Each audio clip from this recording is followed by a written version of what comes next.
On a quiet evening, when the world felt soft and unhurried, there stood a small wooden workshop at the edge of a peaceful village.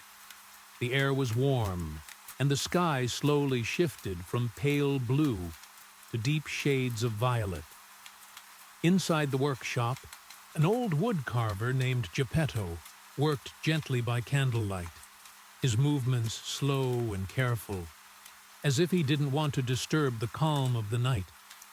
The scent of fresh pine filled the room. Outside, crickets began their steady, soothing song. Each sound blended into the stillness, creating a rhythm that made everything feel safe and calm. Geppetto was carving a small wooden puppet. His hands moved patiently, smoothing the wood, shaping tiny arms and legs, rounding a gentle face. With every careful touch, he poured warmth and kindness into the wood, though he didn't realize it at the time.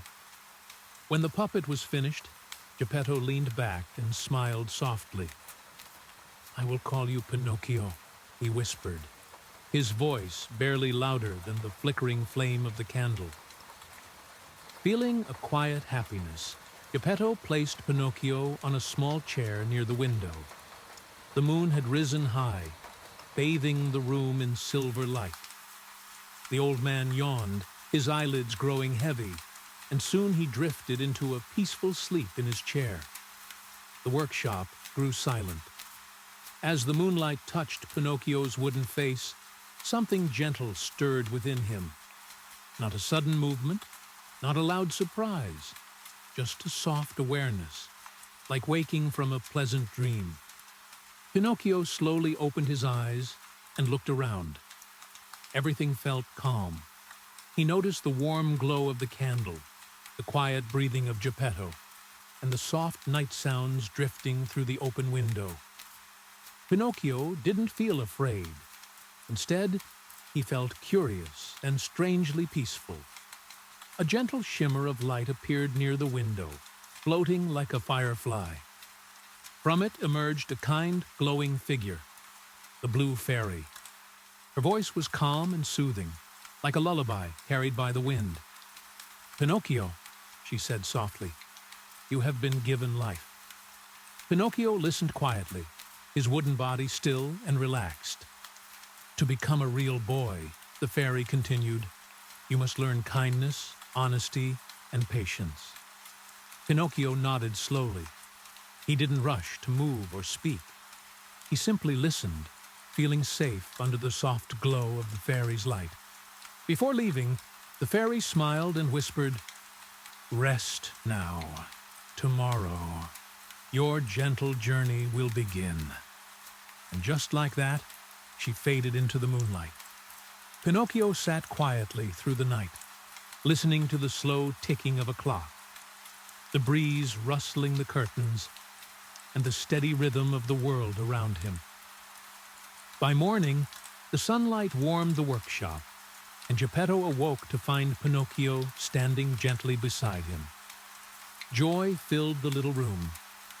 Days passed slowly and peacefully. Geppetto taught Pinocchio simple things: how to sweep the floor, how to listen to the birds outside, how to enjoy quiet moments. Pinocchio loved walking through the village, feeling the sun on his wooden skin and the earth beneath his feet.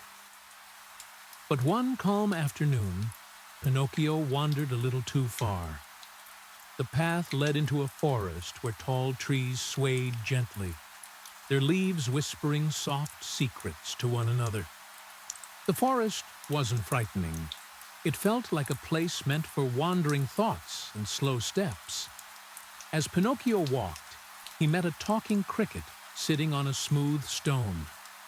The cricket spoke in a calm, thoughtful voice.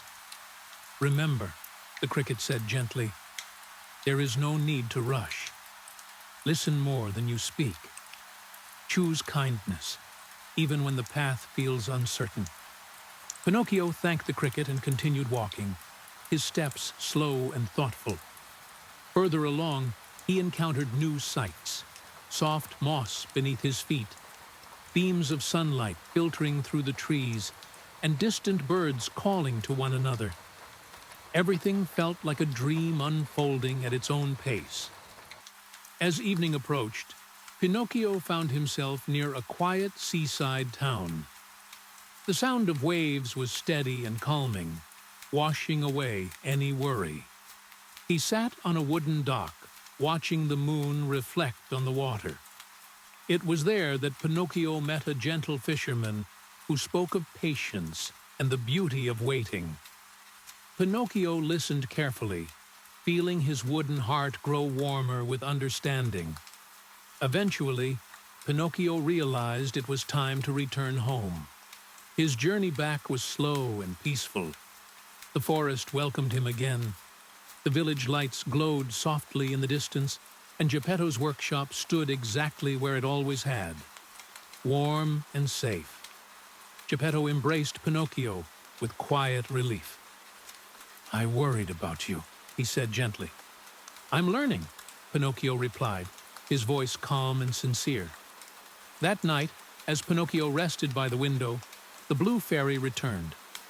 Her glow was softer than before, her smile full of warmth. "You have learned to listen, to be patient, and to return with care," she said.